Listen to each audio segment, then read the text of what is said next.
The Meeples and Miniatures podcast is sponsored by Two Fat Lardies, Geek Nation Tourers, and the generous donations of you, the listener. Thank you to everybody for your support. The Meeples and Miniatures podcast, episode 215, White Dragon Miniatures, with hosts Neil Shuck, Mike Hobbs, Mike Whittaker and Dave Luff, and guest Alan Crooks.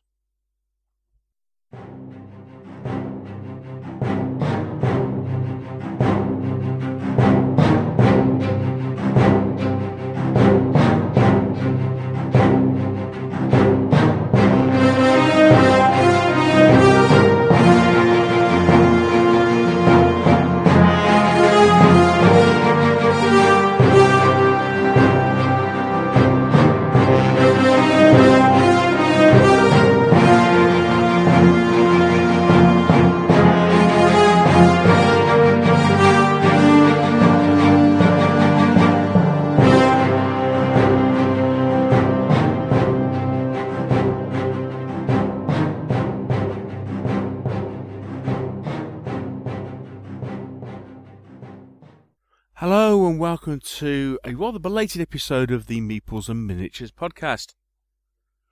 My name's Neil Shuck and I'd like to welcome you to the show. Many apologies for it being a little late, but after the 3 days of UK Games Expo the week before last, this weekend saw us once again gaming as we all travelled to the depths of Evesham for Operation Market Larden 5. We were all putting games on at that particular event, and so we kind of got distracted from, especially I got distracted from doing things like podcast editing, which is why this episode is a couple of days late. You will also notice that in this particular segment I am on my own. That is because the interview we have for you today is with Alan Crooks from White Dragon Miniatures, and we talked about all sorts of things. We got him on the show to talk about White Dragon and everything that they do, simply because, I really like their 15mm sci-fi range and their terrain. We also talked about Shattered Void, their space combat game, but Alan is also very knowledgeable in the realms of 3D printing. So we decided to have a chat with him about that as well, and it ended up that our talk went in several interesting directions. And we were chatting for, over an hour and 3/4. So rather than get involved in quite a detail what we've been up to, because we've got a lot to catch up on, we thought we'd leave that till the next show. And so you'll find out everything about looking back on the UK Games Expo again, talking about Market Larden and everything. That will all be happening next week. On this show, you simply have one interview, which will take place after the break. Now, the whole gang were together for that particular interview, so when we come back, I will be joined by Mike Hobbs, Mike Whittaker, Dave Luff, and our guest, Alan Crooks from White Dragon Miniatures. Hope you enjoy it.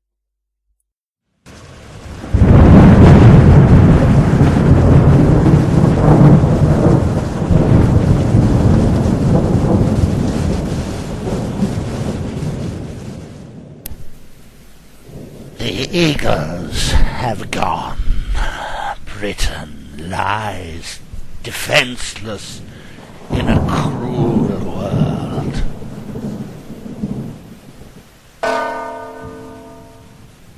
Since the birth of our Lord, it has been 456 years.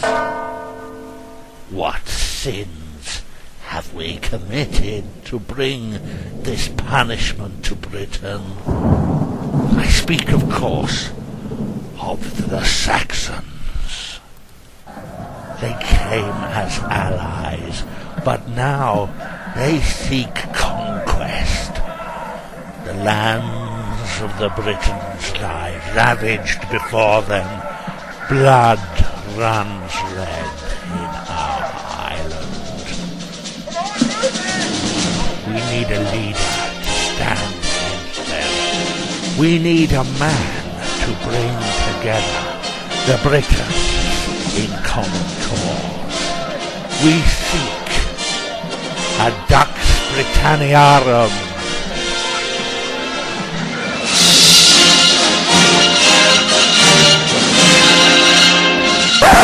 Right, that's enough of that. Dux Britanniarum from Two Fat Lardies. They really are very good.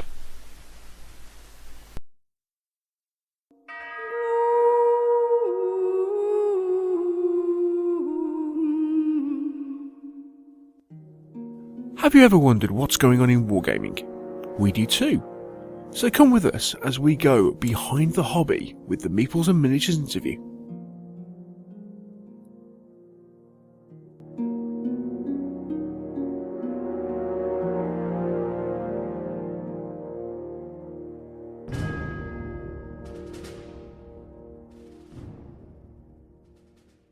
We'd like to welcome to the Meeples and Miniatures podcast Alan Crooks from White Dragon Miniatures. Hello, Alan.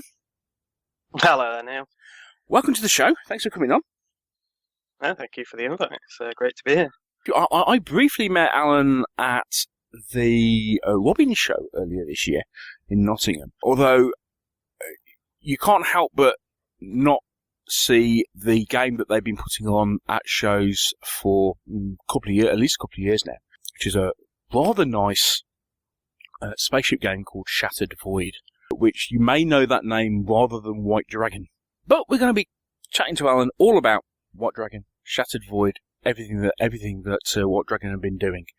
But before we do that, Alan, as a new guest onto the show, the first thing we ask our new guests is quite simply to give us an introduction to yourself as of how you actually got into the wargaming hobby in the first place. So how did you start wargaming? Oh, wow. Well, it all starts back, because I'm originally from Loughborough, although I live in Nottingham now, and there was a little shop called Jive Consoles. Anyone that probably listening and way back then from Loughborough will know the shop. And popped in there, quite an avid little PC gamer when I was younger, and they sold, the kind of entry point for a lot of people into the wargaming world of Games Workshop stuff. Mm-hmm. So I remember my first box set, which was a £5 box of Chaos Warriors with the static pose of the axe against the hip. You got 10 of those for £5. I remember them. Yeah. Yeah, absolutely fantastic. And a handful of little paints, black and red and paintbrush and chain mail, because the names of some paints have never changed, and that was kind of it from there. And then progressing through it a bit more, I really started to like the really small scale epic, and that one really caught my eye. Yeah, that's really how it all kind of started, and it's just escalated from there, really.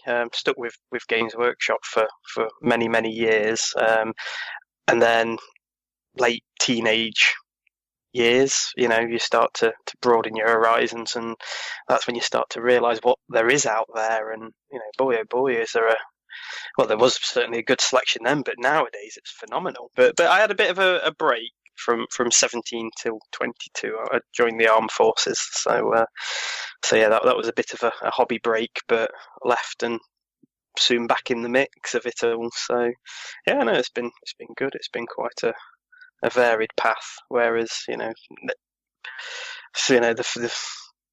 early years it was all just about GW. That's all I ever knew. And nowadays I can't even play any GW games really. So I play a bit of Lord of the Rings, but that's about it. So yeah, that's where we're at. It seems to be full-time work.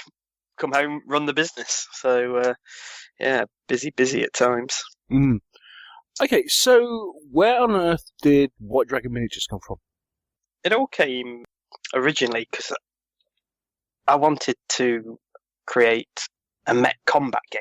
Now, I know that's going to seem really, really odd as to, you've got a spaceship game. But one of the big problems with it was that I couldn't think of a rule set to create it all around, because ultimately you could just create miniatures, and some people do that, but ultimately people want rules for what you're creating. And so there's me and my mate Mark, who have been at this from day one, really bashed our heads together, but we had some really cool ideas for how things could work, but actually nailing down a way that it would work, we just couldn't do. And at the time we were playing EVE Online, and I really used to enjoy the Aeronautica Imperialis stuff. And you've got to realise as well, this is actually a time before X-Wing was even in the public realm. So it was looked at, and it began of, well, what about a good fast little space dogfighting game? So the work started towards that, which was quite interesting. But before it was kind of a company, but we started that direction. I used to do resin casting, and one of the projects that I did with another friend of mine was for the Fiddler Mech, which was a 1/35 scale or 54mm scale mech that was like a garage boutique kit. That composed of over 100 parts. So there was all like internal detailing of the legs on the mech that you then put armor plates over the top of. So that's the kind of level this kit was. But I'm a war gamer. That's my passion, not collectors' miniatures. So it just didn't sit good with me as time went on, and I wanted to work on a game and a miniature range rather than kind of big boutique garage kits. So we ended up he took the rights back to that 1/35 scale Fiddler Mech, and I went forward to start working on Shattered Void, which is, the spaceship game is called Shattered Void, but actually Shattered Void is the whole universe that it's all set in. Right.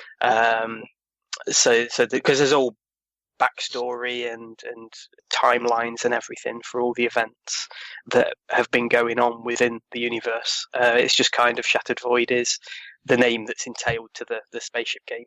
But there are other plans which I'll come on to in a bit. So it's just kind of been growing, as you said at the intro, been demoing it for quite a few years at Salute. That's because it's been a bit of a labour of love, really. It was all self-funded, so whenever I had spare money from my job, I'd look to go get some new models made, either concepted or 3D modelled, or just get some artwork done or some writing done. So that's why it has taken kind of so long. Unfortunately, all my skills are used in the very end of the production cycle. So, like the 3D printing and the casting is all my realm of expertise. So it's all upfront cost before that. So it's been a bit of a long slog, but the road is evening out now, which is nice. So yeah, that's how it's all kind of come about. It's been a good few years now, though. Good for you. Yeah, indeed. Now, if we look on your website, there are several things that are covered. Yep. Obviously, we've talked about Shattered Void, and we'll come on to that more so as well, because obviously you ran a Kickstarter for Shattered Void, didn't you? Yes. Well, it's actually our second Kickstarter that we've run all together. Right. We had a previous one which launched. It was a bit of a pet project for me, because while Shattered Void was taking time to kind of materialise into how I wanted to launch it, which I'll come on to in a little bit of the thoughts of why it took so long and my lessons of Kickstarter from that. I decided to make a 15mm range of models that did a lot better than kind of expected. Right, so the 15mm range of what you called a Marine Tactical Unit, that came first. Yeah. Cool. Yeah, well, it came during the production of Shattered Void, the spaceship game, but this was just like a little pet project, a little bit of fun that just escalated really, really fast on the Kickstarter. So ended up going from just a few fun little units to almost a full, range of a faction, which was quite interesting to see. Okay, so that was launched in June 2015. Yeah. And you were fairly modest in what you want. As you say, it kind of took off a bit, didn't it?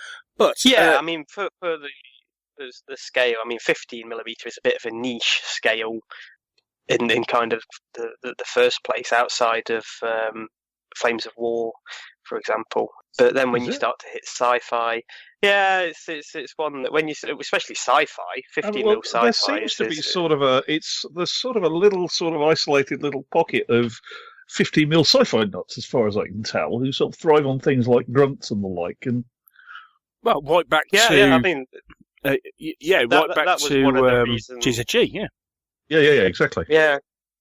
Yeah, there are companies out there. I'm not denying anything of that. There are a little hub of the 15mm sci-fi makers, but I mean, from a gamer's aspect, if you ever compare it to the 28mm scale market, it is a very, very thin slice of what there is out there. But it was one that was just a little pet project. It was just a little bit of fun for me. I enjoy the scale and just fancied doing something different than spaceships. So yeah, it reached its goal. I can't even remember. It's nearly 2 years now ago, but it reached its goal pretty fast. And, 4 hours, I believe, was the was how long it took. Yeah. Yeah, and I think there's quite a little funny story with me and Mark when we were running it, because we'd had stretch goals. We thought we'd probably make £6,000 maybe, with how it was. I think we broke that in 3 days, and that was our final stretch goal.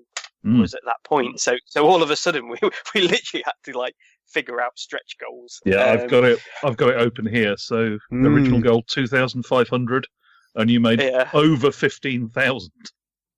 Yeah, but with the pledge manager as well, where people got to pledge and join late backers. I think it did near 22 altogether once everything. I've always been slightly intrigued by that, in that because there's something that I'm sure other people we've spoken to have done, but I don't think it's something that we've ever broached as a subject, which is how much extra comes in after the fact with the pledge manager.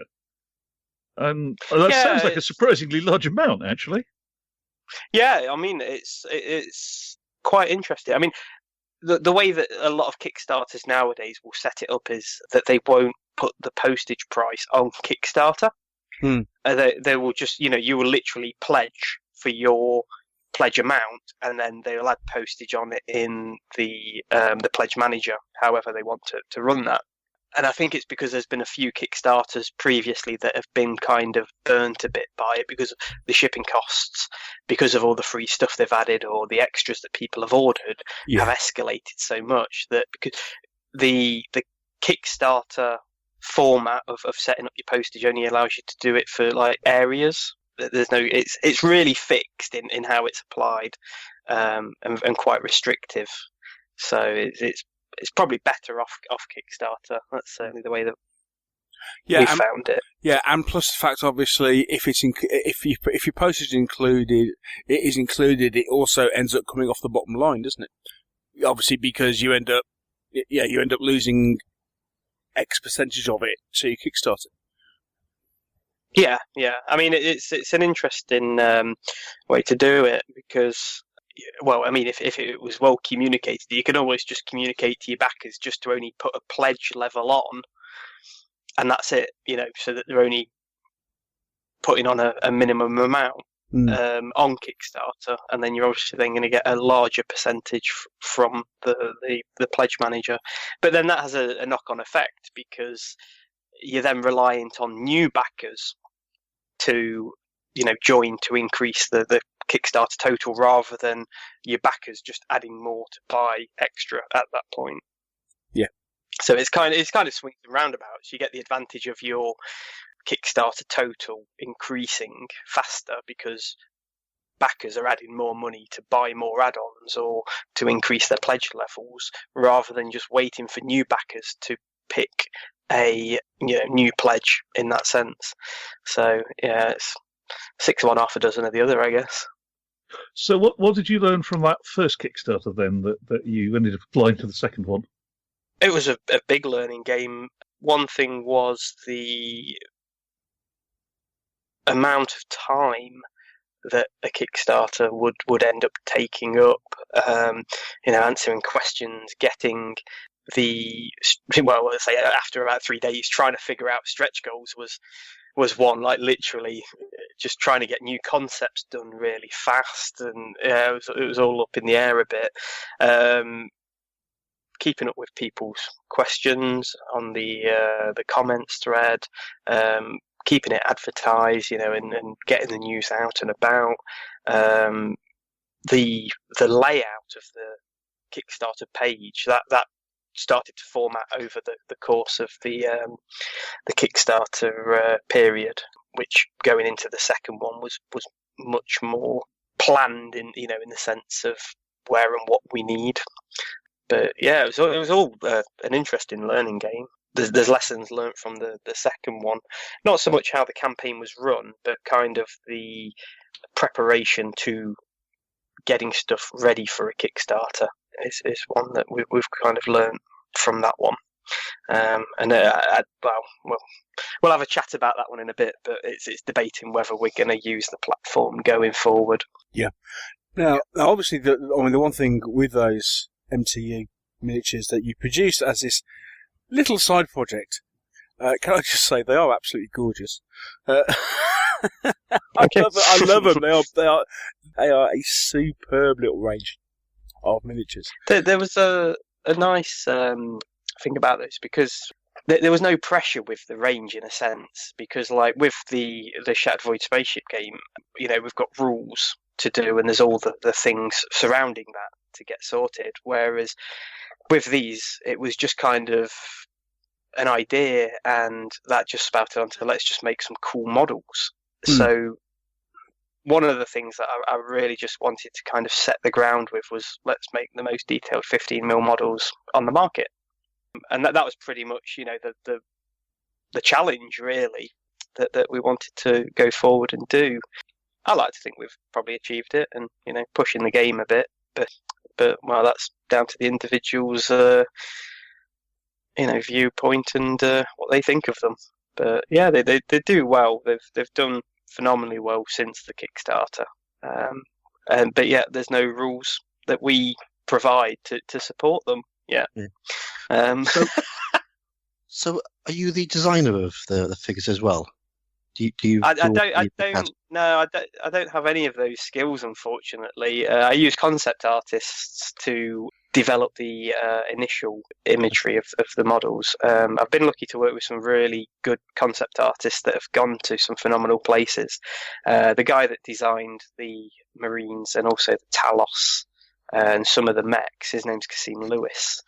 He now works at CCP, which create EVE Online. So it's really, really fun to do stuff with him, and I'm a little bit of a sneak peek here, but he's just become available to do some work. So we're getting some more interesting stuff done that will be hopefully shown off in the coming weeks, which is quite exciting because his concepts are rather good. Yeah, because I sort of wonder whether there is more freedom when you haven't got a rule set underpinning what you're trying to design.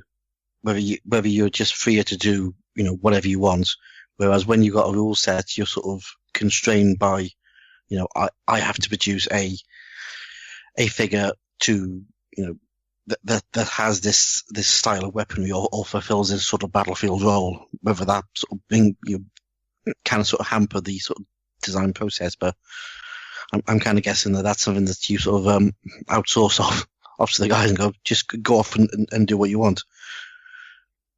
Yeah, I mean it's one that I like to stick by the title. It's the rule of cool, which is quite nice to follow. And as you say, it's total almost freedom of not really worrying about what exact weapon that model's got or anything like that. It's just a case of it looks cool, yeah.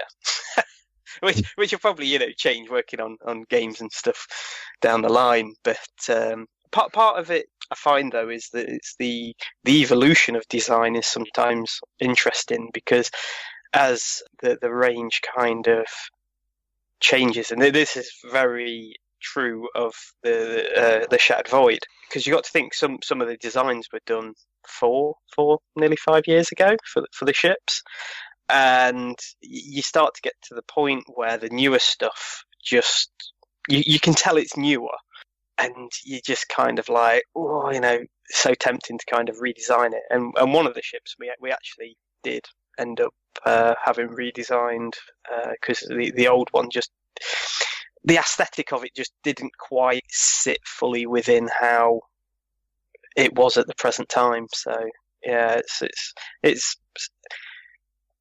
it can have a bit of a recourse on you, because all of a sudden, you might find that it doesn't fit how you kind of dream of it to fit within a gaming world. But certainly just creating a figure range is a lot of fun. So with the MTU, I mean, this is probably leaping ahead a little bit here. And you said, okay, well, we've effectively created this little project, and they're actually designed as Earth forces within the Shattered Void universe. Considering how well that went, are we likely to see opposition for them? Yeah. They're being designed at the minute. Cool. There's one of the big things, and it's one of the biggest limitations that I've always had with it, because I've always had a vision of how the Vitruvians, which is the alien race within the universe, should look. And if you start to go down that kind of, they call it the goat leg, it's quite a common alien leg design. Now, they normally look great when they're kind of thin. If you think of like District 9, that kind of design, they really suit a thin leg. But you've got the biggest problem with a miniature is that thin joints are going to snap. So it all of a sudden brings it back to a physical limitation within the model. Then you've got to bulk the leg out, and it's never really sat right with me until lately as to how to address that kind of problem and have it, how I see it to go forward, which has been a bit of a challenge actually, and why it's kind of taken so long to get them kind of where we want them really. But that is just more down to a physical barrier of it being on the miniature rather than a design. Okay, I think that's a question we'll come back to, because obviously that ends up with the question of, okay, does more advanced technology fix that issue? But I think we'll come back to that in a second. Otherwise, we're going to get distracted into the whole realm of 3D printing a little bit too early. But we will come back to it, I promise you. Yeah, no problem. Someone's excited. Patience, Mr. Whittaker. Right. Yes, boss. Right. Okay. So this little side project that you did while you were waiting to get everything sorted for Shattered Void, and then which kind of took off. That created one range, and then obviously we then have Shattered Void. Now, I think I first came across Shattered Void at Salute last year. Okay. That was, I think, but as I say, I mean, it's been around. It's been around for a while. You launched a Kickstarter. Where were we? Oh, July the 1st, 2016. So July last year. Yeah. Yep. Yeah.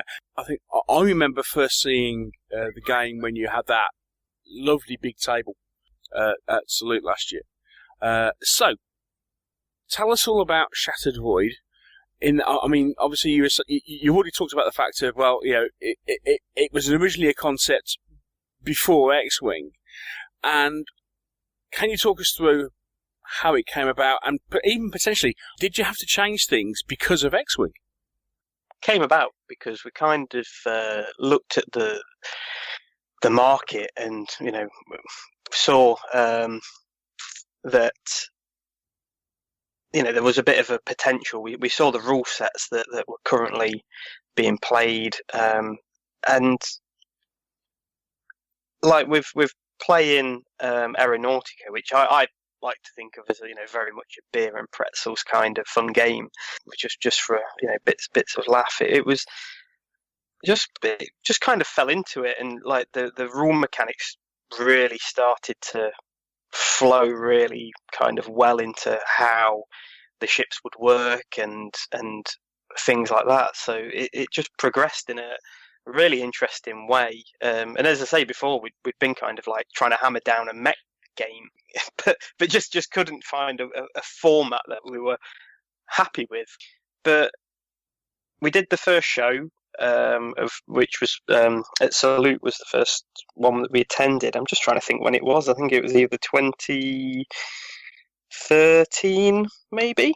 Right. I think that was it. And we had one little spaceship, which was the Draconis Heavy Fighter, and for saying it was one model, there was no rules. It was just a single model. It sold really well, which was really quite surprising. That must be really weird for people kind of walking up and saying, okay, what have you got? Well, we have this.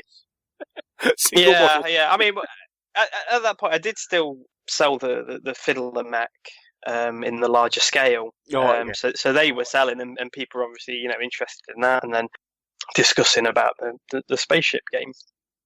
But I think it was about a month or two later, X-Wing got announced.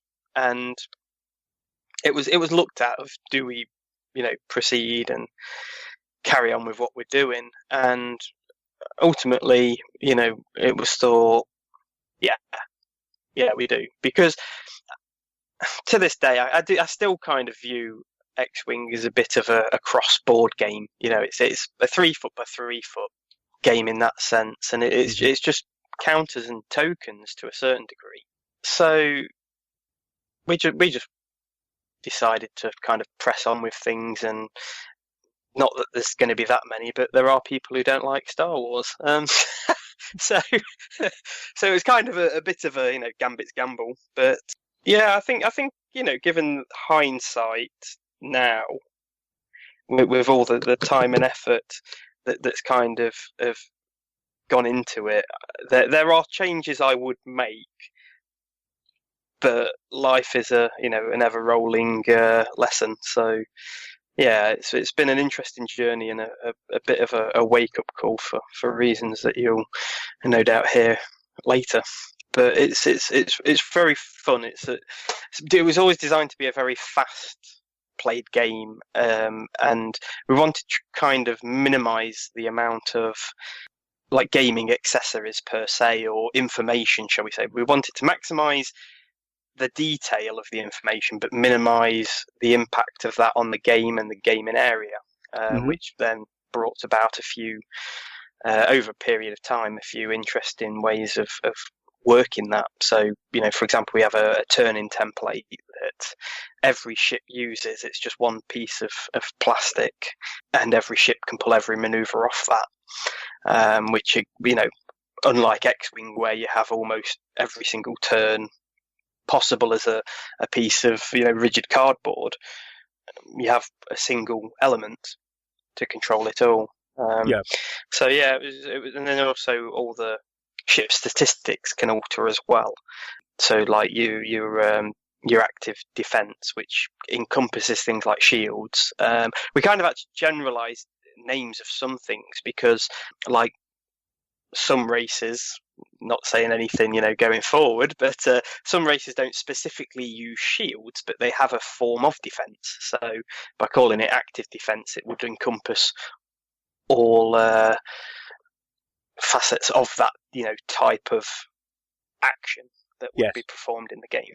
But yeah, it was quite interesting developing all of that, and just having the fun of looking at why do weapons always seem to do the same type of damage. It's normally like a dice roll or some form. So we opted more for damage cards, and each weapon has a different type of damage, or some have combined types of damage.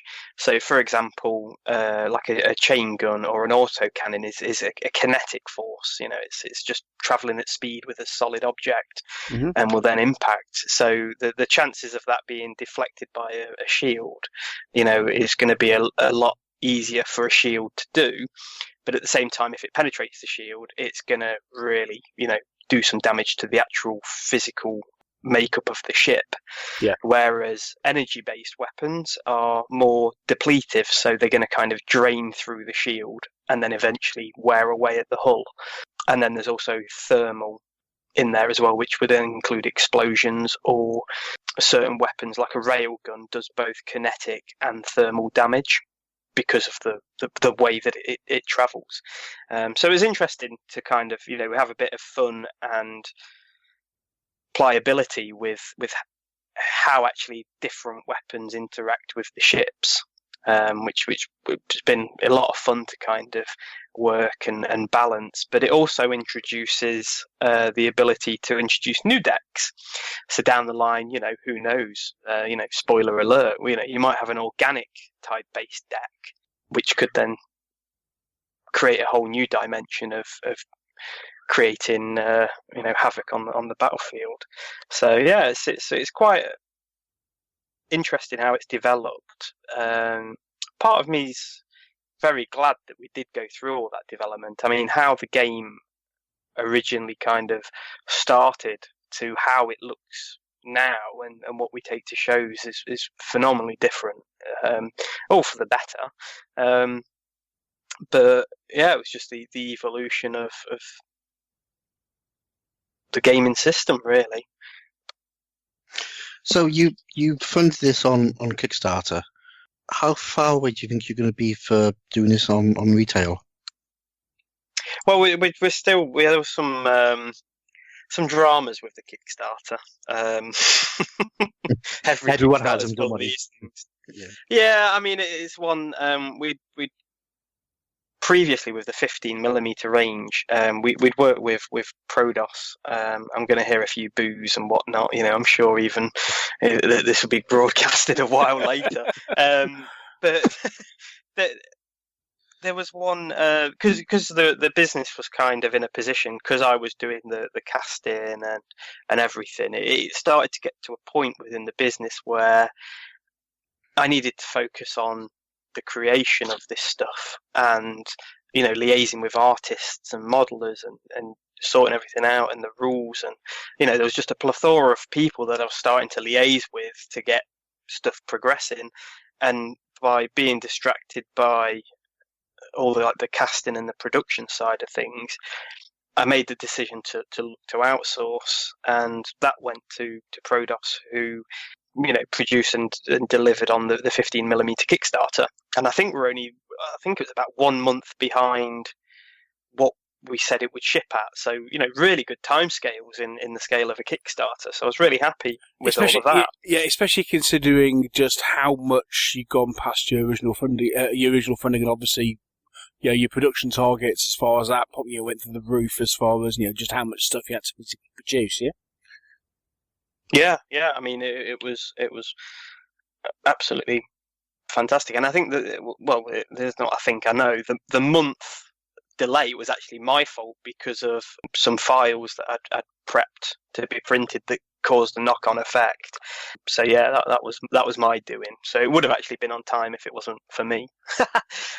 I had kind of no doubts going forward per se.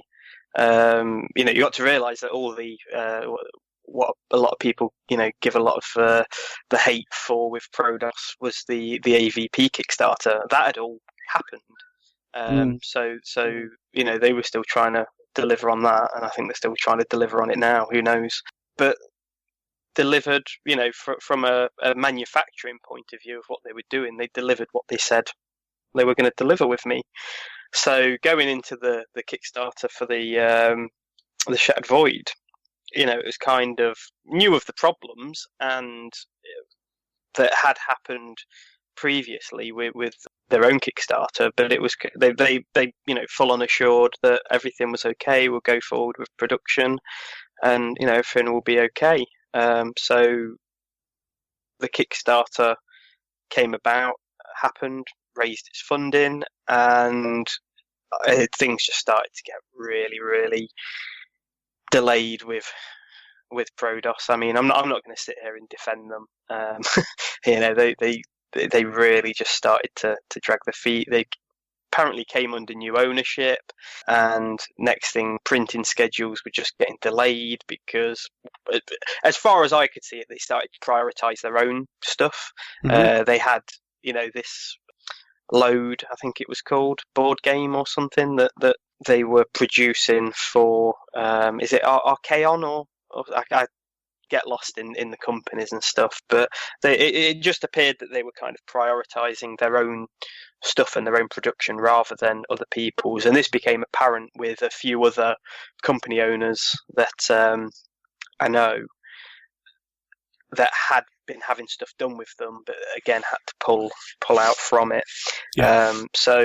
It became a huge knock-on effect in that point. But then a huge problem became that they held on to all the 3D printed masters that had paid for all the 15mm stuff, as well as all the spaceships up to that point, which then started to create its own problem because the Kickstarter for the spaceships, it didn't do as well as I'd wanted it, as in the fact that I'd actually invested more money in getting it to the point of Kickstarter than the Kickstarter made. So the company was at a loss at the end of the Kickstarter, which isn't the best place to be in overall. So it's been a bit of a rescue mission, from that.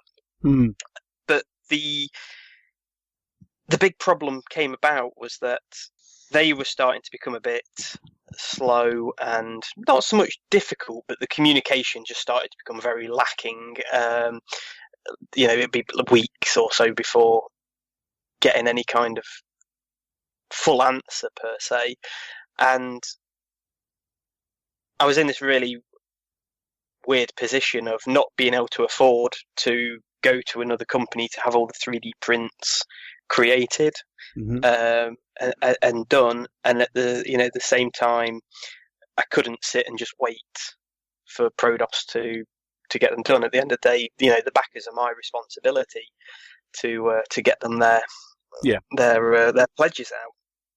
So before Christmas became a very interesting place for me because I just felt trapped between a rock and a hard place of I can't afford just to go off and go get them reprinted, and at the same time I'm stuck here with Prodos not pulling their weight. But that all then actually changed quite interestingly with the view of purchasing our own printer, because we'll have a chat about printers later, but I have been interested and followed 3D printing for many, many years, so I'm always clued up as to what we'll do. And an Envision Tech printer, which it's like the holy grail of the printers for the the miniature industry. It was just way too far away from being reasonably costed for what I could kind of afford. But found a little printer, and all of a sudden that kind of changed the game, because it would then enable the company to produce all the miniatures at cost if needed be. So worst comes to worst, we'll just reprint the models ourselves. Yeah. And we could then chase up the stuff with Prodos, following on from that.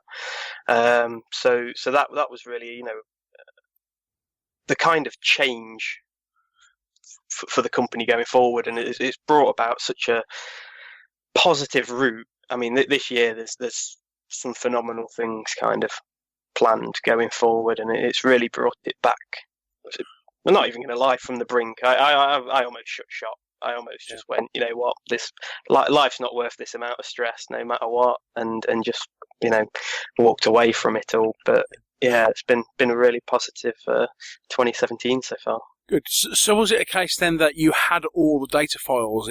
You were simply relying on Prodos for production. Was it? Yeah. Well, all the 3D files, I have, you know, all of those. Right. That's no problem, you know, with that. So I have all that data, and I could just, you know, print it out. It would then just be, you know, a bit of a time thing, but at least we would have control of that. Yeah. But all the production was going to be with Prodos as well. But fortunately, I'm a resin caster myself, so I can just take that on. So it does, you know, it's no worries. I've got all the setup I could ever need for resin casting. So that part, you know, doesn't faze me. It was just the whole aspect of the masters, the 3D printed master models that was, you know, going to be the stopping element in the whole process. Right. So you've now brought that back in house. Yeah. Yeah. And yeah. Okay, so where are you? You know, where is everything now? What sort of state are you at the moment? Well, there's a bit of calibration that had to do with the printer, which was quite a fun little learning process of the machine, because it's it's a machine that you've paid quite a bit of money for, and you don't want to start doing something without permission, shall we say, in case you void the warranty on it. So you know, it's kind of do a little bit and wait to hear back, and, you know, do a bit more type thing. But that's all been ironed out now, and the prints that have been coming off the bed have been absolutely fantastic. I'm so chuffed with where it's at. So it's just getting the remaining ships printed off. So I got all the masters back from Prodos eventually. It's taken, well, there's still some masters in the post at this minute. So that's taken 5 months ultimately to get the masters back from Prodos after being officially requested. So you can see the kind of timescales that they've been producing with this. I love that phrase, officially requested. Yeah, well, I can imagine.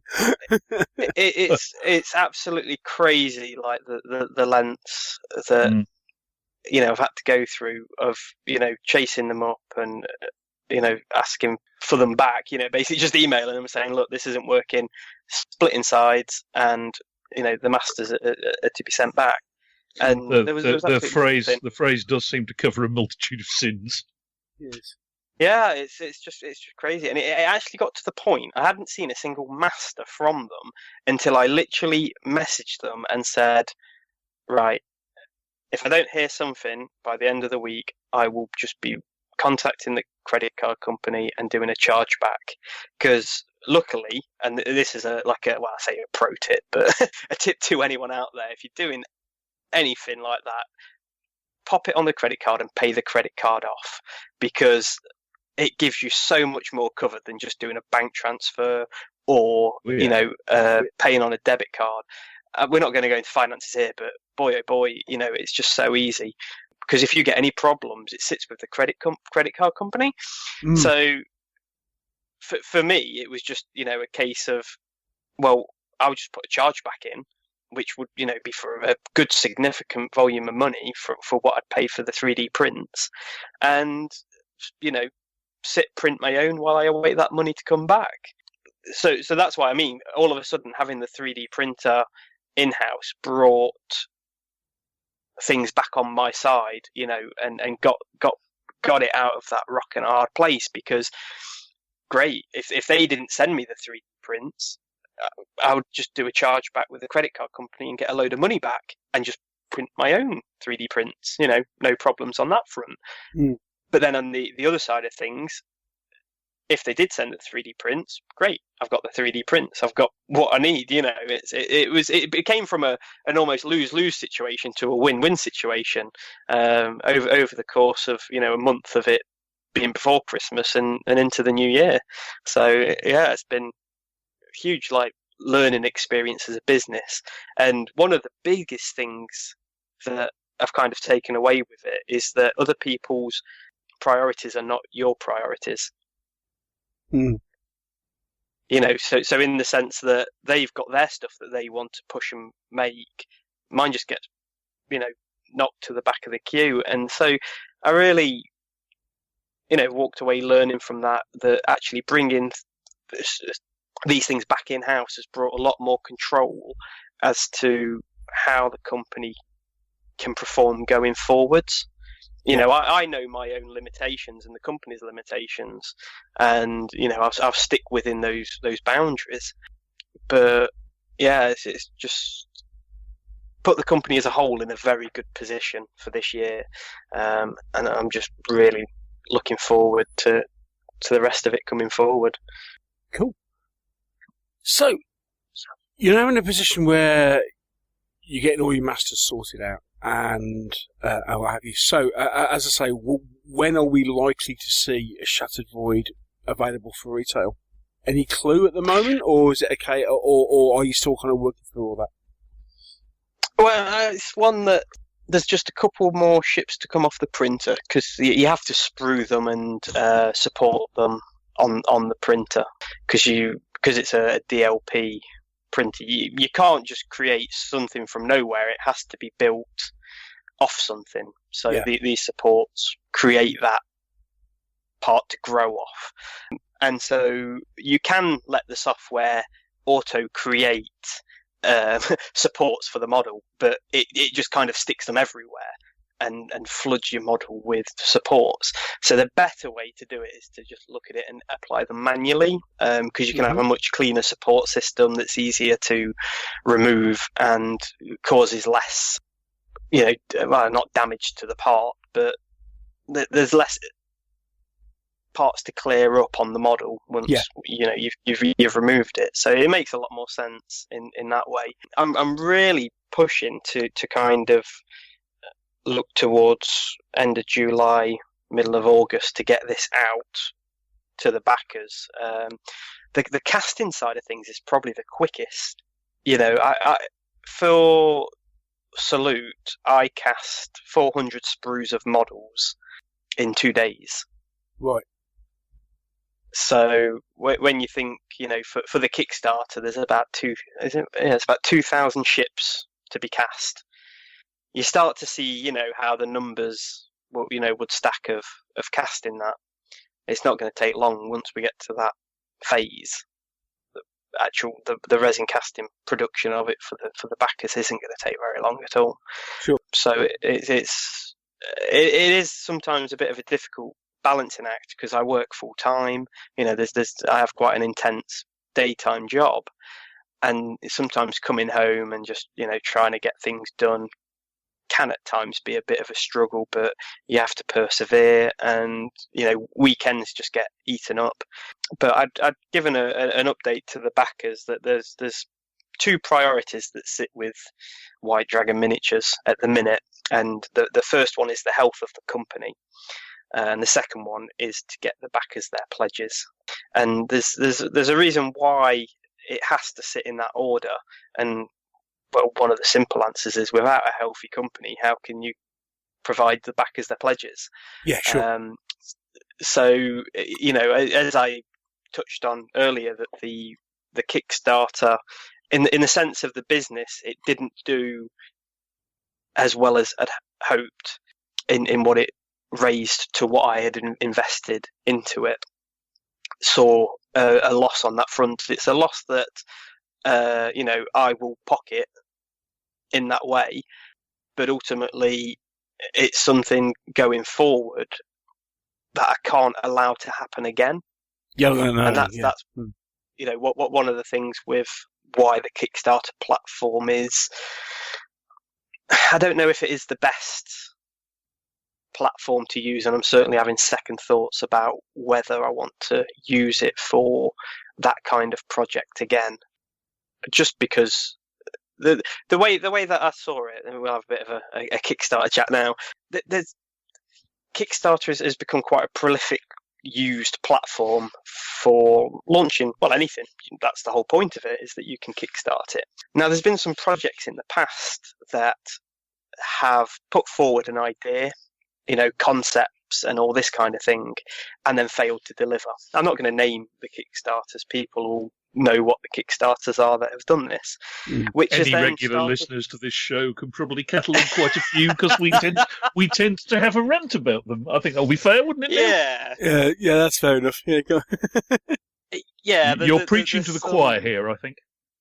Yeah, and so all of a sudden it started to then look at that. Okay, well, how do you distinguish your Kickstarter from everyone else's and provide, that level of comfort that the Kickstarter will be delivered? So the idea was that we would push forward with launching the Kickstarter with every model being a physical model. So, you may think, oh, there's Kickstarters have, done that before, but this was, 30 models essentially, all done and finished in that sense. It didn't get to that point when we launched the Kickstarter because we'd set a deadline and some of the ships hadn't got printed in time. But that was kind of what we wanted to be the defining feature, was that actually everything in this Kickstarter is in production. Even plastic injection molds had been made prior to the Kickstarter happening. Again, like I say, this was an expense that was harboured for the plastic components to be made, just to prove to the backers that we will deliver on what we've said, and to prove the quality of what we were making. And that's been a very big lesson, is from Kickstarter. It sounds so funny to say, because it had no impact on how the backers saw the project, in that way. So anyone launching a Kickstarter, launch it on concept art. It sounds so bad to say, but as something there, to revisit where we were with the Kickstarter, I wouldn't invest as much money as I had done. I would have launched it with 1 or 2 ships modelled and the rest concept art. That is amazing, isn't it?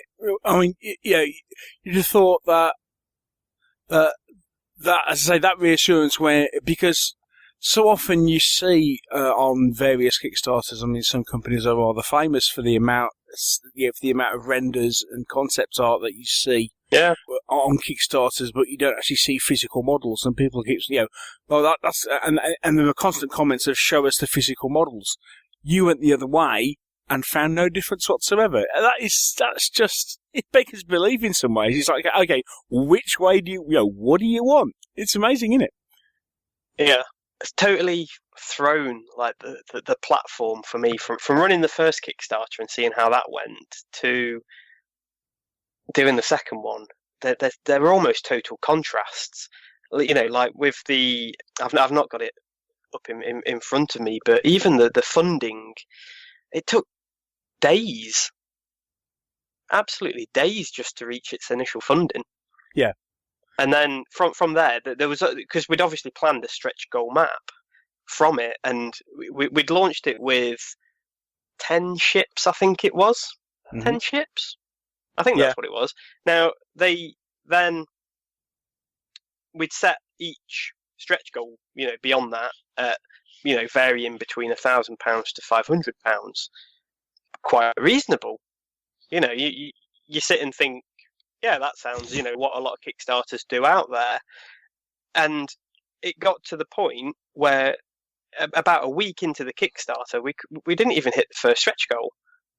It was painful. It literally was painful. And then we had to rejig the Kickstarter. And I think, if my memory serves me right, we ended up releasing 12 ships to make £1,000 stretch goal. Which then just totally threw out the whole stretch goal plan that we'd come up with. And it was, just so weird. Such a weird Kickstarter. still, I don't quite understand why. You know, when you think back and look at it, I think we're as prepared as we could have been, showing off, you know, fully painted models and everything on the page. Yeah, it's just a strange platform. Yeah, I mean, it's interesting, isn't it? I mean, and again, because I suppose it's what ideas grab people and what don't. With the previous Kickstarter, you obviously released you had a range of stuff and it caught people's imagination, and Shattered Void, maybe not quite so much. But as I say, it's an interesting business, miniatures, isn't it? For want of a better phrase. Yes, it's certainly not easy going, and certainly I think one of the interesting things is trying to create your own IP is quite difficult. Mm. Well, I'm not going to judge on people per se, but there's companies out there that just tack on to other stuff, whether it's real world or, you know, other companies, and for what they do, you just think it's such a shame that they kind of spend the time heading that direction when they're clearly some very talented individuals involved in those companies. And, you know, sometimes to watch things happen and how well they do, and then you look at how much effort you've put in to create, you know, your own unique IP and direction, you just start to double think yourself and think, why am I even bothering with this? You know, it's quite an interesting thing where you just think, you know, I'll just go do that from that film and you know, make loads of money. I don't know. I don't sometimes understand the client. Yeah. But it's the market, isn't it? You know, This is it. As Alan Sugar would say, smell what sells. So yeah, it's one that I think part of my problem, but the thing is, I like little projects. You know, I always have these like little ideas of fun things and stuff. And you know, the problem is with being such a small company, and despite, you know, the website and what you see it shows, Neil, you know, it's literally ran from my attic. It's, you know, it's as small as you can kind of get. But yeah. I kind of gather that having had a conversation with your dad at Nottingham, and he was talking. And he was talking about, because at the time you were just about to take delivery of the printer, and talking about this is the ultimate cottage industry. That's great. Yeah, my dad was actually because I don't personally drive, so my dad gave us a help with his van to take us to the show, and he was interested. He's got his own business in textiles, and he was just interested to kind of see, you know, what it was all about, really. So it's quite an eye opener to him, really.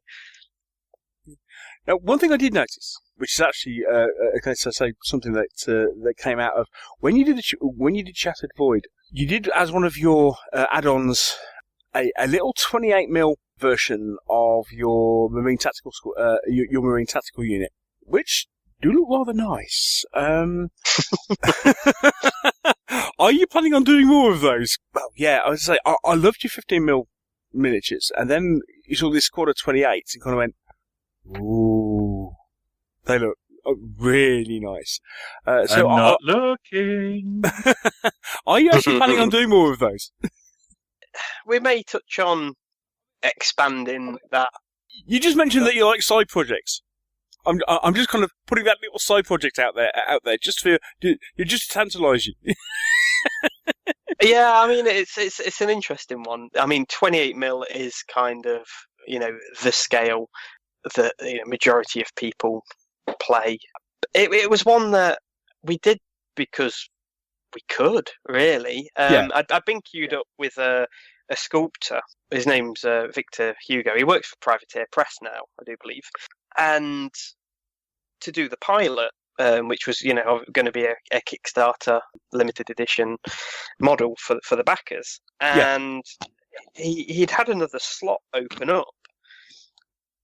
So decided to go with the Marines, and just as a bit of an interesting side project, just to see how kind of well they did. But again, it's one that plays on my mind a bit, because it's a fun scale to do, but it's ultimately, where do you spend the money? Yes. That's because everything's a front-loaded cost. So I have to pay for concept art to be done. I have to pay for sculpting to be done. I used to have to pay for printing, but that's now not the case. But to actually bring a miniature to market was a very expensive proposition.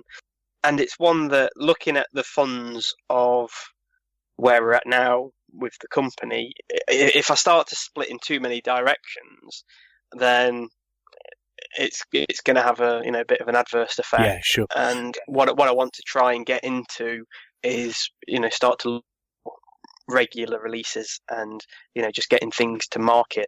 Yeah, so it's very much a case of, well, that's a nice little side project, but actually we've got a couple of core products that we need to support, and we need to concentrate on that first and foremost. Yeah, it's one that a 28mm model costs more to have sculpted, so that that there's reduces the amount that you can kind of make. I don't doubt that they will sell, but one of the things with the 28mm market that I kind of see is that it's a vastly crowded market. Yes. That there are a lot of people making a lot of different things. How do you stand out in that market? Do you see how I mean? And yes. The way that some companies are doing it is through rules, or through just their pure miniatures. But if you look at a lot of one of my favourite games, in fact, Infinity, has some very beautifully done models, but also a very interesting rule set. And that's why it's kind of started to grow its fan base, is through them both. So all of a sudden, just releasing a scattering of 28mm models, what's it backed up by? That's what I'm kind of getting at. It's I fully appreciate it. I mean, I was just looking at these set of models and going, "Oh, they're really nice." But as you say, there's got to be a lot more to it than just okay. Let's as a vanity project, let's create this, because as you say, there was a nuts and bolts cost involved, and especially when you've got a company that's in the position that yours currently is, you've got other things to concentrate on. I quite understand. So, talking about rules, what was behind the decision to release your rules for free, as opposed to producing them as a paid-for rule set? It kind of comes from personal experience. One of the biggest things as a gamer, one of the biggest boundaries is the entry cost to try a system. Is one that I find annoying, because as someone who's interested in a product, why should I have to, in some systems, spend 80, 90 quid to try what you're trying to get me to like? If something is good in its own right, it will sell itself. So by introducing the rules for free, and in fact there's a print and play where it gives you everything that you need to play a full game, not even a cut down version of the game. The only thing that is limited a little bit is the damage deck, but who wants to be printing off 165 cards, let alone cutting them out? Yeah. But you've got the ability to use every ship, just everything that is within the gaming world is part of the print and play. So therefore, the only cost to someone that would like to try your system is the cost of the ink and the paper and their time to cut it out. And if people genuinely like what you've created, we're all wargamers. We all have the shiny, syndrome of that you want a physical representation. X-Wing's quite an interesting analogy, is in the fact that they provide you all the cardboard templates and everything that you could ever want to play the game, but everyone goes and gets acrylic. It's one of those things where people want to look to replace it. So all of a sudden, by having, cardboard cutouts and they are playing the game and, enjoying it, whatever their budget, they can then start to buy into the system. So, you could have a few ships, introduce those into the game, but you're still playing the game. So it adds that ability to kind of keep the interest of what you're doing and playing the game and trying new lists and tactics and everything, but not limited by your budget. Yeah. So that was the kind of reasoning behind it all is that, we're confident in what we've created is an interesting, fun little game. Why should the customer have to burden a cost to be proven that? So that's why, from the standpoint of the company working on rules, was that no matter what rules are ever made, they will never be charged for. There is a little asterisk, by the side of that, in the sense that we'd love to create, a printed book, which would obviously introduce a cost to purchase the book, but the PDF, which is not a stripped down version of anything there, it's not a light version of it, is available there for anyone to get whenever they would want to. As the book kind of grows in its stories and artwork, we will do a small PDF of just kind of the rules without all the fluff and the background involved. But it will, would be the full rules there as well. It would just be a smaller PDF instead of people downloading a huge file. But yeah, that's kind of where we're at going forwards. Is just create the rules and let people try them. And if people genuinely do like them, they will invest in your product.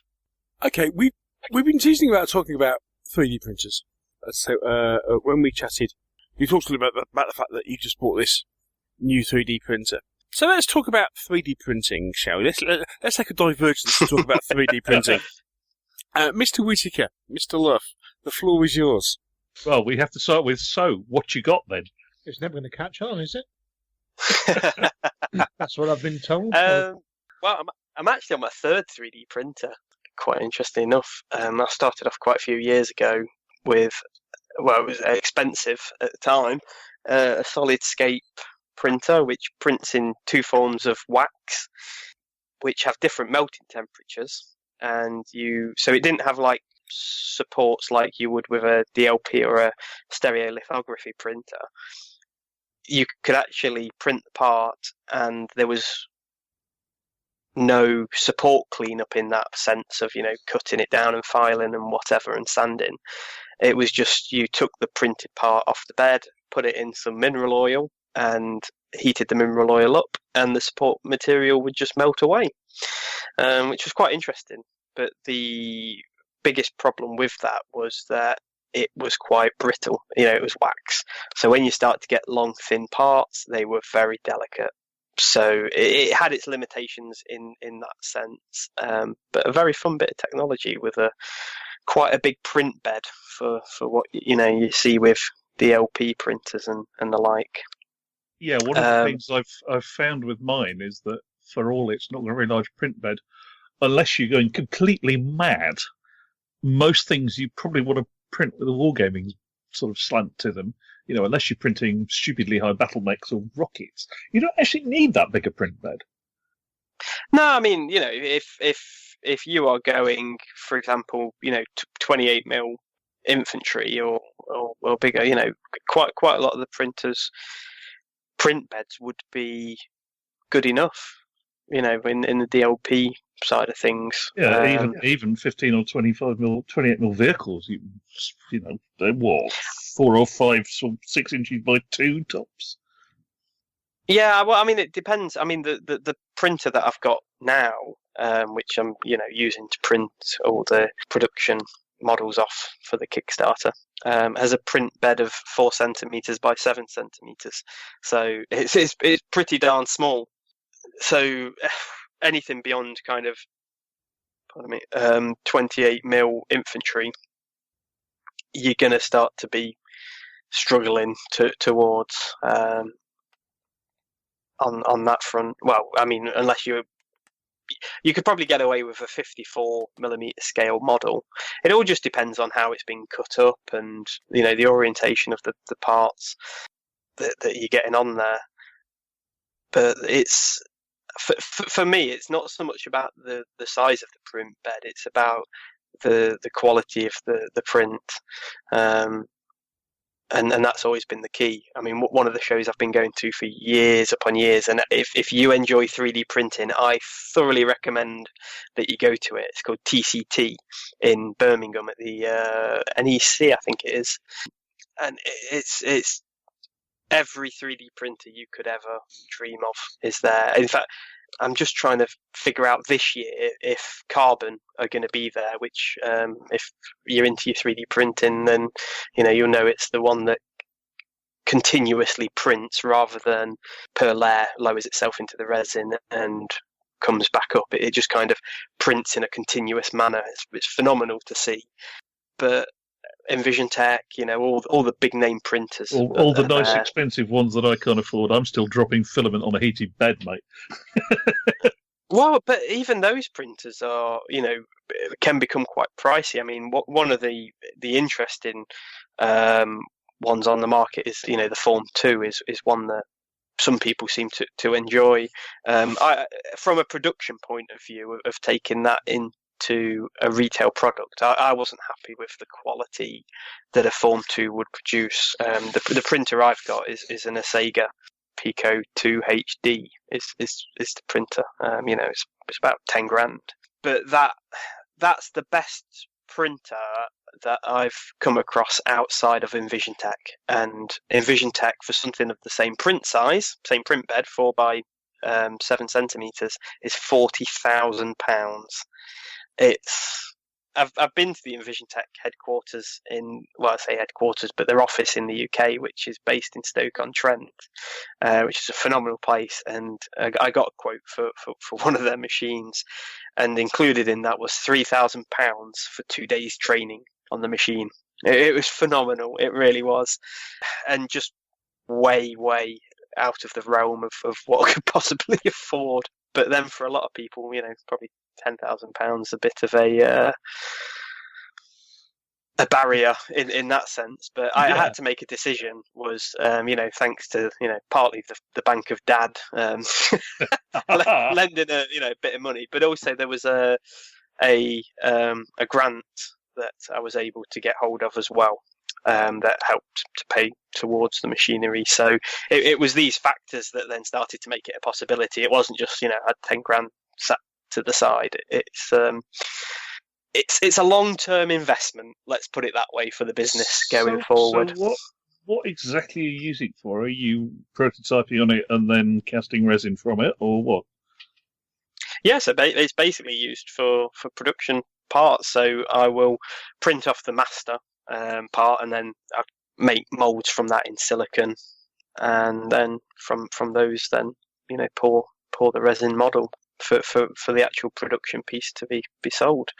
It's just fantastic, to have that. I mean, one of the products that had been sat with Prodos for nearly a year, interestingly enough, it was the Talos breaching squad. We showed off at Salute last year. Had a 3D render printed off, showing people what was coming, and that was sat with Prodos for nearly a year to be printed and cast, and hadn't been. I got the printer, and once it had been calibrated and everything, I had it printed and cast in 3 days. Nice. So someone like that, they gave it a bit of a whistle.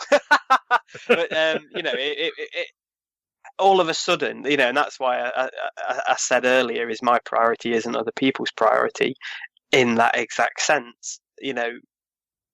For me, getting my miniatures out on the web store and sold and to shows and into customers' hands is my priority. For a company where I'm just a drop in the ocean of what they actually do, they're not bothered. So it's become the biggest enabler as a small company as I could probably have ever dreamed, because I can literally take receipt of a 3D file and bring it through into a physical casted part for sale very, very fast. Do you have to do much post-printing work on the printed master before you cast? Well, this is part of the advantages I touched on earlier about if I take the time to actually manually put the supports on the model as to where the overhangs are on the print, then I actually reduce my time in the cleanup, because if you just literally allow the computer to compute where it thinks supports are going to be needed for the print, it just literally spams them all over the model on every conceivable surface, which isn't going to be great for your cleanup. You're going to end up with potentially a lot of pits and things that you're going to have to repair and file and polish down and whatnot. So, like, there's some pictures I think I've put up on Facebook, if I'm thinking right, where I've done like some of the Talos, and they've got about 10 supports for the whole model, all over it, just that I can easily clip off. When I allowed the computer to just auto-generate it, that bunged on 70 odd supports. So you can see the difference that it adds to it as well. So no, as a whole, not as much. There is cleanup. I'm not going to deny it. That takes time to do, but it's a lot more reduced by spending the time before doing it.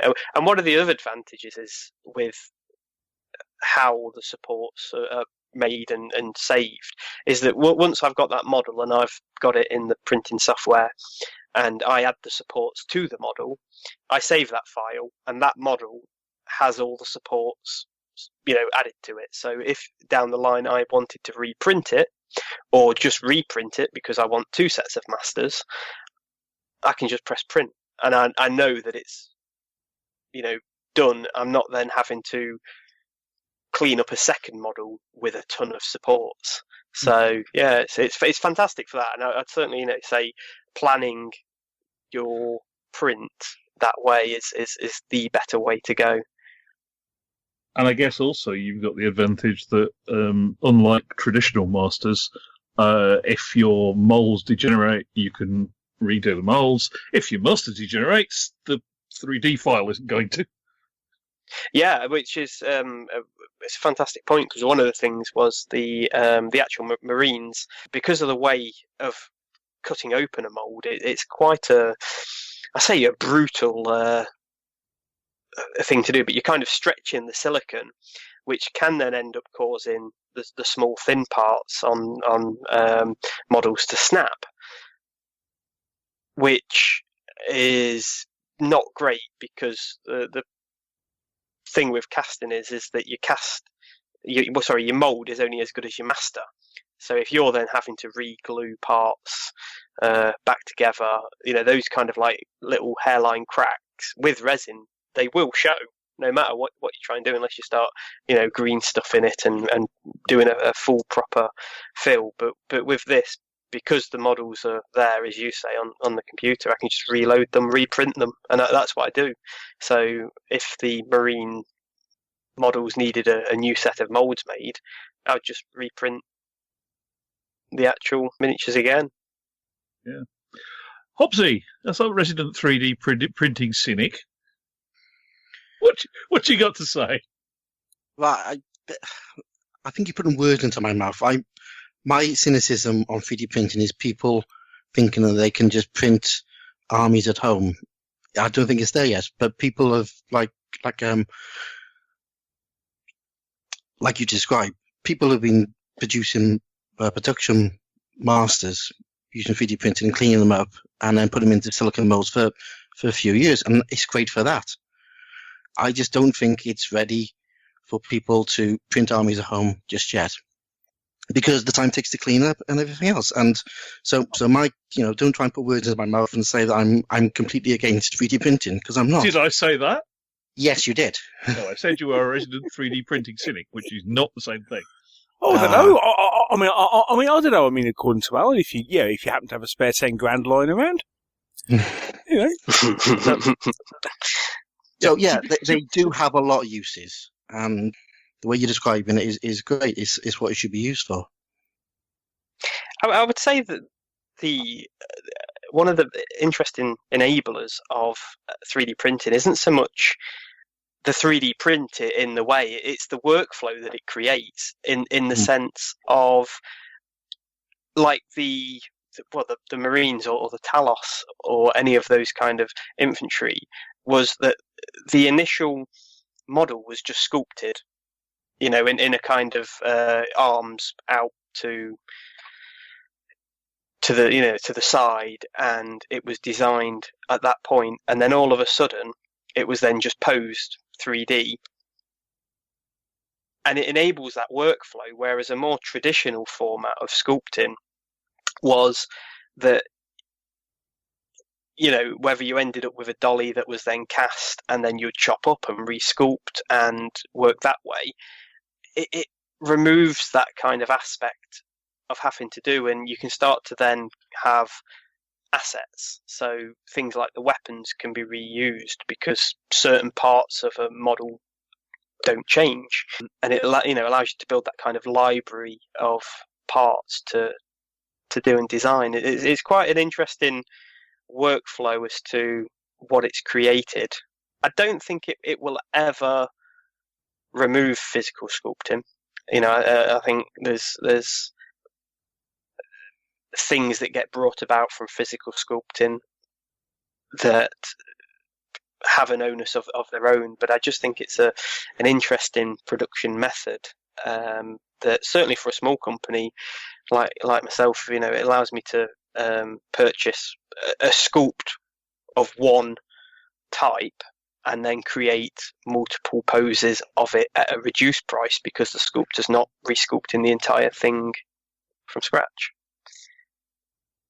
Yeah, and like you say, it gives you the assets, doesn't it? Once you've sculpted a set of weapons or backpacks or helmets or heads, it's there. Then you can use, and the same for, especially if you're doing spaceship design or sort of straight line design. Perfect, for doing that, because you create your bits and you basically bolt them together to make a brand new spaceship from other bits of design that you've done before, which gives you the feel for the fleet. So there's similarity throughout the fleet. So yeah, brilliant for that. Yeah, it's everything that we do here is all from 3D files. I've only ever had one traditional model sculpted, and obviously now with having the 3D printer, it makes sense going forward to work in 3D to get the maximum utilization of that asset. Sounds cool. Anyway, it's an interesting insight into the way you as a professional use it from the point of view of producing of you are compared to what I do, which is printing off 1-off and 2-off 15mm tanks. You're obviously producing bulk, or at least using it as the source material for producing bulk. It's interesting to see how the other half lives, as it were. Yeah, it just it enables that almost redundancy. So, like say, if a master does break, I can just print another one, and I'm not so worried about damage if it does occur during the mold making process, because it's not the end of the world. Oh, no, and you don't lose that precious sculpted master that you just paid Michael Perry or whoever. Yeah, however much exactly. You choose. Because one of the ways, for example, Forge World, they're one of the biggest kind of resin casters there are, is that they will create a model, and then they would create the submasters. So they'll then have X amount of submasters, and then the submasters then create casting masters. And it all works there. So all of a sudden, before you've actually got a production model that someone's going to buy, it's already gone through 3 mold making processes before it's even a retail product. Whereas this, you will literally get as good a cast as the 3D print was.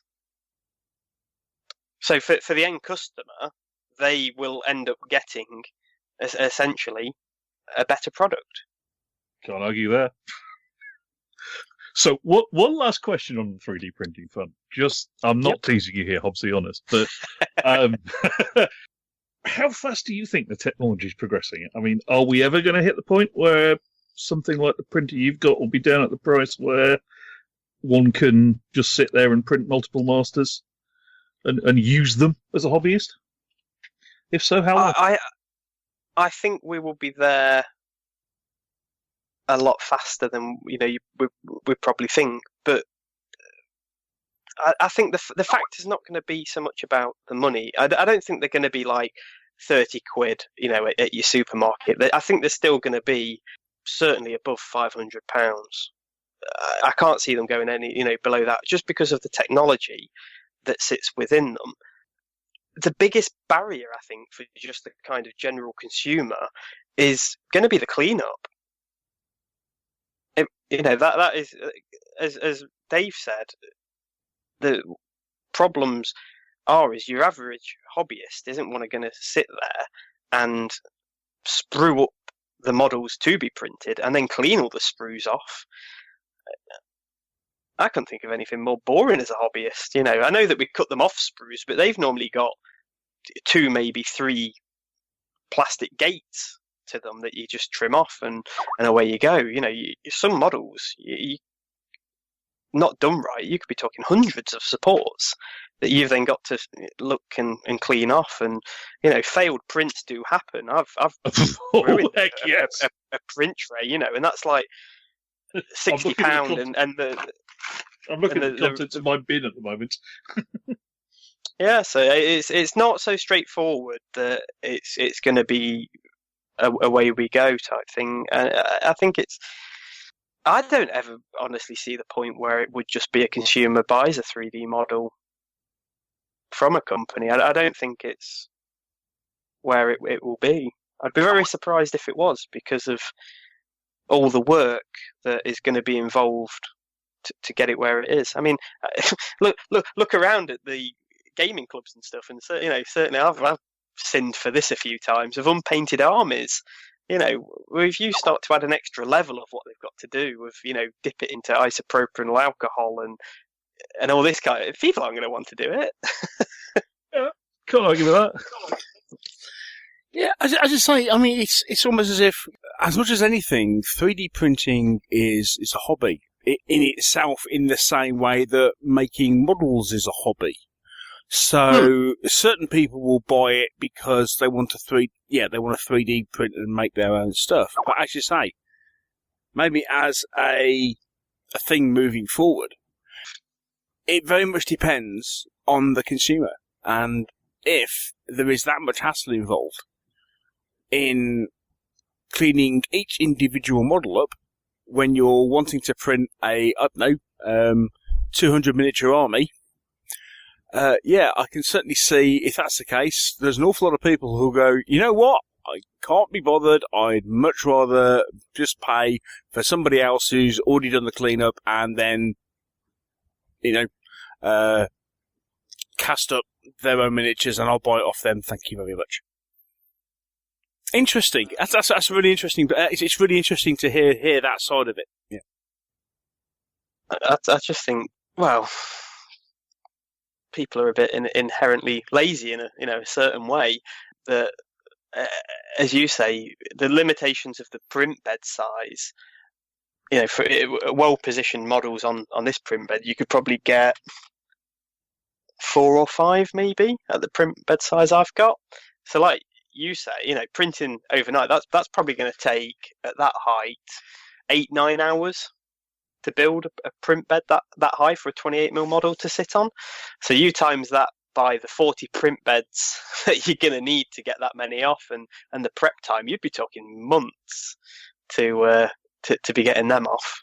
you know, and I don't see it. I think it becomes an enabler for the hobbyist to create something cool for the market, and you know, I would literally urge anyone that is likes the 3D file creation, 3D printing, bring stuff to market. You know, that it's such an enabler for that. But the best way to bring it to market is by resin casting. You know, and it's a skill that I think not enough people do. And you know, if anyone ever wants to ask a question on resin casting, I'm more than happy to help people out. You know, and advise them what to do. I was self-taught when I learned resin casting. You know, it was like a trade secret. No one wanted to tell you anything. You know, but I've taught a few people to cast now, and well, you know, one that I get on, you know, really well with and have a laugh with is Rob, who casts for Warlock Miniatures, and you know, he does great stuff, absolutely fantastic. And there's just not enough resin casters. It's something that, you know, it's like being screamed out for in a way. In the market. I mean, I'm quite interested that you're producing your 15mm infantry in resin as well. I would have thought the metal would have been a better fit for that, just from the possibility of brittleness at that small a scale. Yeah, I mean, well, we'll be going into, you know, first of all, it's 3D printing is my love, and the second is resin. It's it's one of those that I love playing about with resins, and it's all about the type of resin, because yes, you do get brittle resin, and you generally see a lot of that in scenery. You'll notice that you'll get that kind of ivory, creamy coloured resin that you'll see a lot, and a lot of scenery is producing that. That is very brittle. Like you drop that and it will chip or shatter or however it will break. Whereas there are resins that are there and they have you know, an amount of flex, so they end up bending rather than snapping immediately. And they're what you look for. So the infantry are actually more durable than you might think. I suppose we did have a obviously lighter as well, aren't they? Yeah. There's times that they'll just bounce. We did have a problem initially, and it was an oversight of the sculpting. Was on the barrels that the actual end barrels would have a tendency to snap off. But the problem with that was that where the it's a silencer on the end, but where the silencer was about to just join the actual main part of the weapon, the housing, there was a slight indent, you know, to kind of formulate the barrel thickness below the silencer, and that ended up being a technical problem from the point of that created a weak point on that, so it had a tendency to snap off. But that's been sorted, and it doesn't happen anymore. So it's having a look at how things are happening and why and what you can do to kind of, you know, stop that. Even on a 15mm model, obviously you start getting up to 28mm, and it's going to be a lot harder to snap a barrel because they're a lot bulkier. I mean, when you look at the resins that Drop Fleet or Drop Zone created when they first came out, because that resin was completely different to anything that I'd ever seen before. You know, it was almost like a plasticized resin, wasn't it? But you say it was flexible, it held detail really well. But I think we should get you back sometime to talk about resin casting, because it is a black art, and but it's not. Sounds like a tremendously good idea. Yeah, it's not a complex subject. You know, I'm more than happy to come on and have a chat about all that kind of thing. It's not as difficult as people may presume it is. Really not. Yeah. Sounds like we have to get you and Will Alderman back on and do a double act. Sounds like a plan. Okay, so after that, not quite so brief diversion into 3D printing. Right, let's bring things back on track with White Dragon Miniatures itself. So, Alan, where do we go from here, and what are your plans moving forward? Yeah, as I said earlier, there's some interesting things coming this year of what we want to look and work on. One of the things that we've been starting to gear up, we've been building the basis of a scenery range, and that's been growing quite rapidly on, compared to some of the other ranges, which has been really good fun. And certainly in the immediate future is almost going to double in size very quick. But that's all aimed towards something that we want to do. And, you may have heard about it earlier, but we did a spaceship game, is a mech game, which will involve initially 2 factions, which is going to start off within the timeline of the Shattered Void universe of a civil war within the human race. So it's going to be 2 human factions starting it all off, but then the aliens come in to, get in amongst the mix. So we're just kind of gearing up parts ready for that, and that's why I said earlier with Kasim doing some concept art, he's going to be doing some work towards this project, which is one that really excited about. But the big thing is to get the Shattered Void Kickstarter out to the backers, get that received and going forward, and then we're also going to start some initial plans for what is kind of codename Shattered Void 2.0, because there's certain things through the design process and expanding upon the rules of what we've got that we'd like to implement. So part of it is that you have different pilot levels in the game at the minute. So you have rookie, trained, all the way up to ace. We want to have a kind of progression thing of that for like campaigns, and also create the ability to have, well, I say modular weapons, but like hard points on a ship, so you could actually load it out how you wanted. That was removed from Shattered Void as it was kind of released, because one of the biggest problems that it would create is trying to balance the game. There are gamers out there that like to break systems, and I commend them for it. I think all games should be broken because it allows refinement. But if you create too much stuff that can be broken too early on in your rules, all of a sudden you're going to be presented with a lot of problems.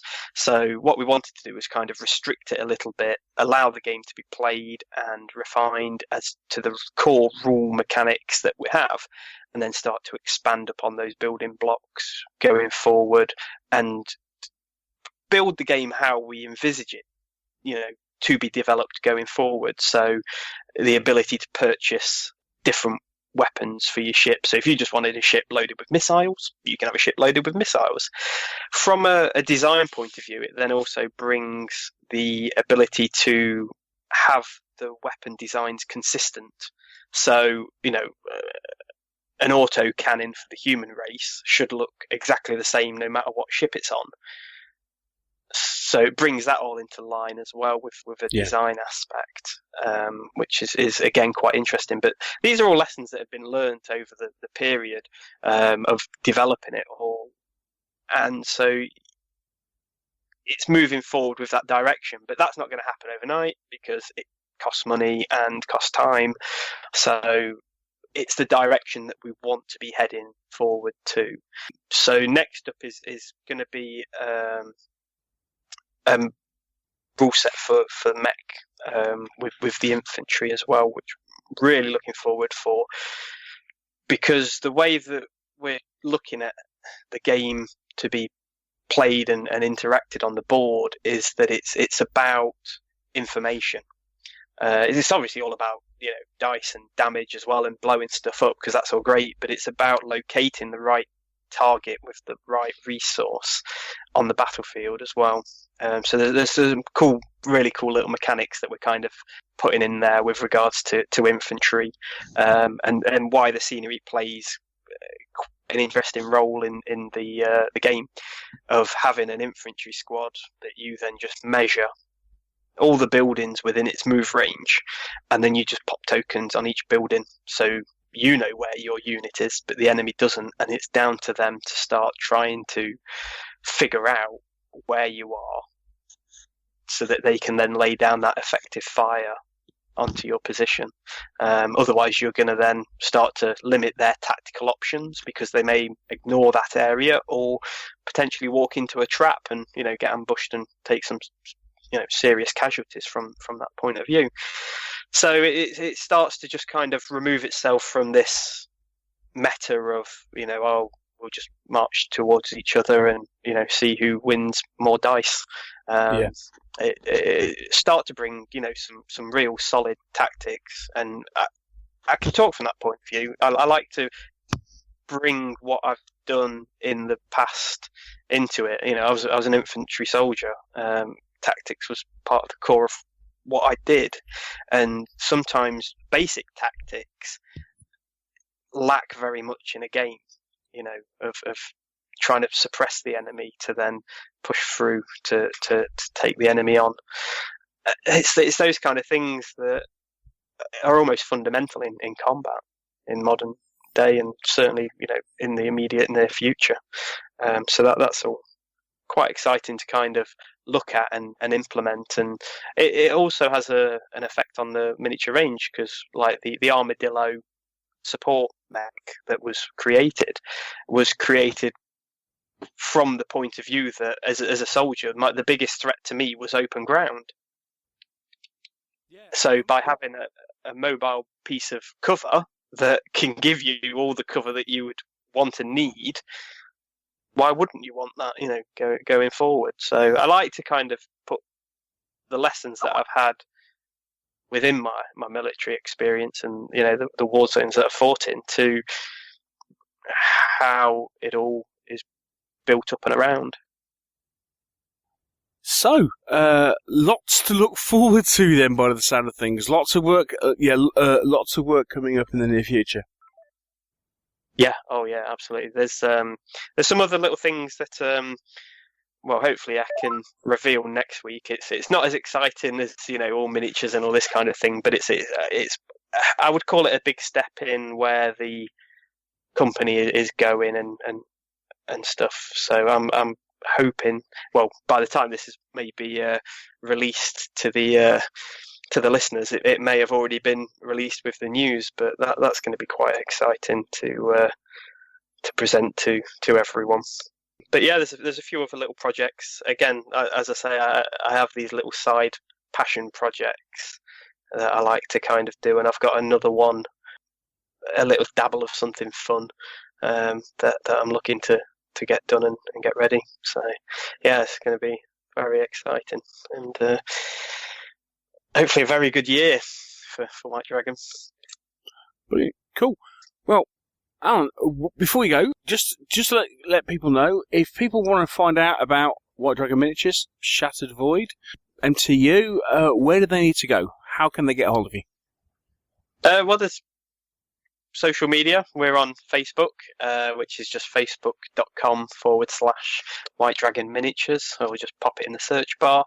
And the website, which has all the 15mm models and scenery and information on the spaceship game, is up on our web store, which is whitedragonminiatures.co.uk. And we will also be attending ChillCon in 2 weeks' time. But again, well, I don't know if that will have happened. That could be close. Yeah.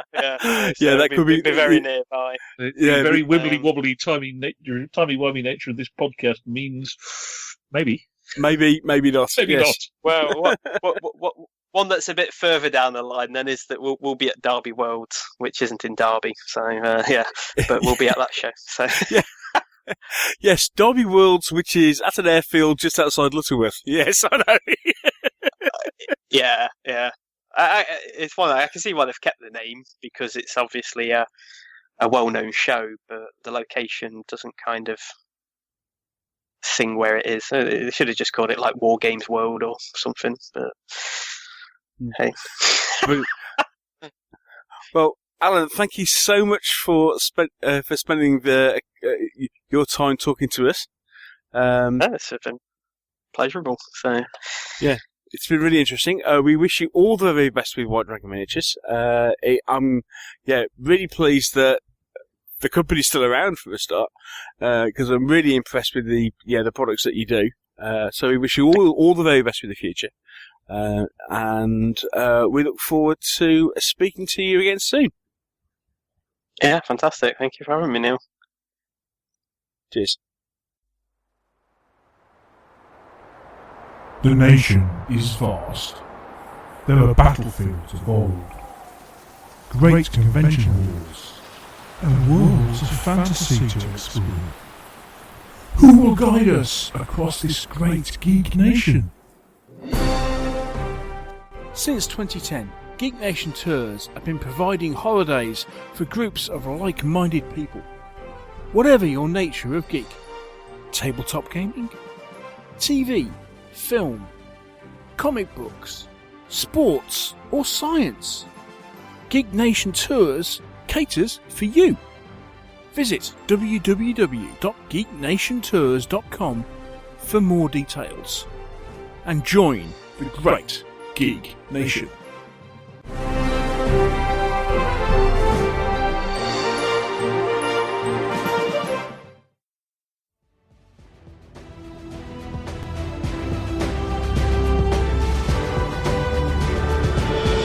We hope that you're enjoying this episode of the Meeples and Miniatures podcast. If you are, would you like to support us? There's a couple of ways of doing so. You can become a patron of the show by supporting us on our Patreon page. There you can give regularly every time we produce a show. Alternatively, you may want to give a one-off donation, and you can do that by using PayPal. For more details on both these options, please click on the Donate tab on our website www.meeplesandminiatures.co.uk.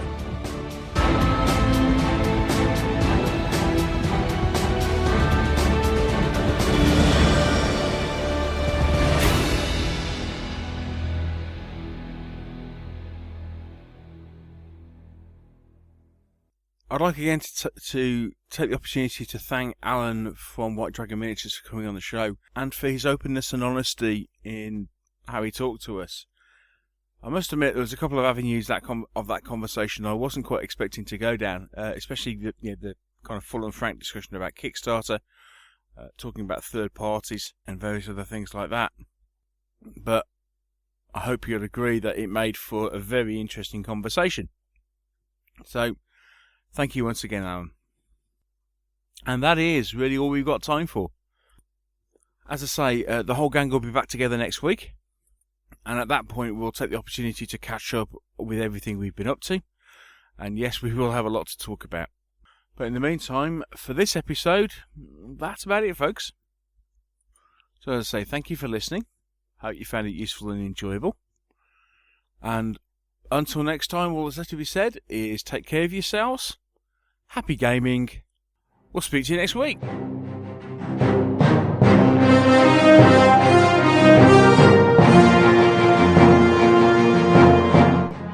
Thank you for listening to the Meeples and Miniatures podcast.